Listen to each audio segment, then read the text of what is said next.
guys, it's Tony with Backwoods Biker Magazine and Wood Tramp Outdoors. It's about 0 degrees right now, and it's prompted a lot of people to ask me again about the can stove that I showed you a few years ago. Hang tight, be right back.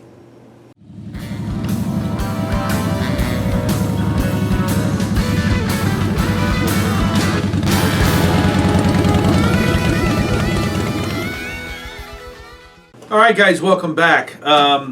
The stove that I'm getting ready to show you, my grandpa showed this to me many years ago on how to build a little heater to put in a small pup tent. And the can that he used was a small bean can, like a Progressive tomato can, something like that. And I've built these using various sizes, even Campbell soup cans with a tea candle. It works okay in a real small environment, like under a poncho. My favorite size has always been like a juice can. And then, of course, you see how big this is here. And I use these sizes whenever I'm building an e-bag for the wintertime to go in my truck. Something this size in a truck cab will stay warm. So let's get right into it right away. Okay, here we go.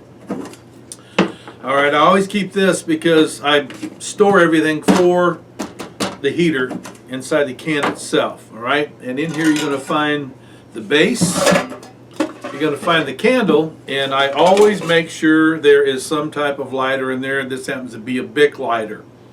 And the principle of this simply is that it catches the heat coming off the flame off of the candle and traps it inside the can. And the can gets warm and it radiates everywhere, all right? So let's just talk about the base and why I do the base like this. This happens to be the lid off of a cigar box that came from Jack Swartz Importers in Chicago. And this is his Westminster brand. If you're a cigar smoker, check it out. But it was the perfect size for what I wanted to do. And the reason that I do these platforms is to keep the heat from transferring down from the candle towards the end to getting in the carpet or on the forest floor or anything like that. And this happens to do that. And then, as you see, there are 3 points there, like a trapezoid, where I have super glued these 3/4 inch nuts on them. And then you see that orange paracord here, here, and here. There is a reason that that's there, and I'll show that to you. So that's the first thing that you want to consider, all right? Building that. And then the candle that you use, and this isn't optional, you can't use a petroleum-based candle, all right? You can't use paraffin wax or anything like that. It has to be a beeswax type of candle because beeswax does not give off soot and smoke and all the bad emissions. It won't hurt you. All right, and this one happens to be a 3-wick candle from Wood Tramp Outdoors.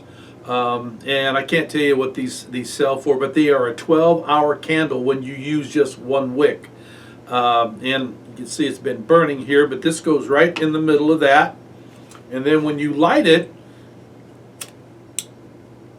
excuse me, I'll get this thing lit, right? Just put that right in the middle, and then the can turns upside down,